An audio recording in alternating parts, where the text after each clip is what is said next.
வணக்கம்ங்க. நம்ம wax printing சாரீல இப்போ அடுத்த மாடல் பார்க்க போகிறோம். இது கரை வச்ச சாரீ. பட்டு கரை வச்சுருக்கோம். ஸோ சேலை முழுக்க எனக்கு ரொம்ப கசகசன்னு டிசைன் வேணாம், ஒரே டிசைன் ஈவனாக இருந்தால் நல்லாயிருக்கும்னு ஃபீல் பண்ணிங்கன்னா இந்த சாரீ உங்களுக்கு ஆப்டாக இருக்கும்.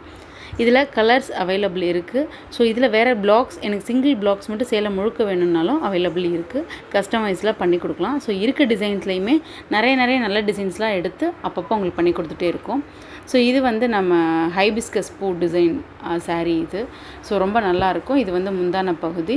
இதில் கான்ட்ராஸ்ட்டாக ப்ளவுஸ் போடணும் அப்படின்னாக்கா நீங்கள் ஆரஞ்சு கலர் வியர் பண்ணலாம், க்ரீன் கலர் போடலாம், கோல்டன் கலர் 3 கலர்லேயுமே போட்டுக்கலாம். அதுக்கு நல்லா ஆப்ட் ஆகும். ஸோ சாரீ நல்ல குவாலிட்டி. ஆஸ் யூஷுவல் நம்மக்கிட்ட குவாலிட்டி எப்போயுமே ரொம்ப நல்லாயிருக்கும் இல்லையா. இந்த கரையுமே ரொம்ப நல்லாயிருக்கும். இப்போ கட்டுறவங்ககிட்ட இருந்து நிறைய கஸ்டமர்ஸ் கிட்ட இருந்து ஃபீட்பேக்லாம் ரொம்ப எக்கச்சக்கமாக வந்துக்கிட்டு இருக்குது.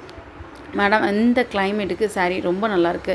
அதாவது காட்டன் சாரியை பொறுத்த மட்டும் நீங்கள் வெயில் காலத்துலேயும் கட்டலாம், குளிர் காலத்துலேயும் கட்டிக்கலாம். ரொம்ப நல்லாயிருக்கும். ஏன்னா இது குளிரும் தாங்கும், வெயிலையும் நல்ல அதாவது தடுக்கிற தன்மை இதுக்கு உண்டு. ஸோ குவாலிட்டி நம்மக்கிட்ட எப்போயுமே உண்டு. திரும்ப ஏன் குவாலிட்டி சொல்கிறோன்னா, இது 200-300 சேலை இல்லைங்க. ஒர்த்தபிளான பியூர் காட்டன் சாரீ.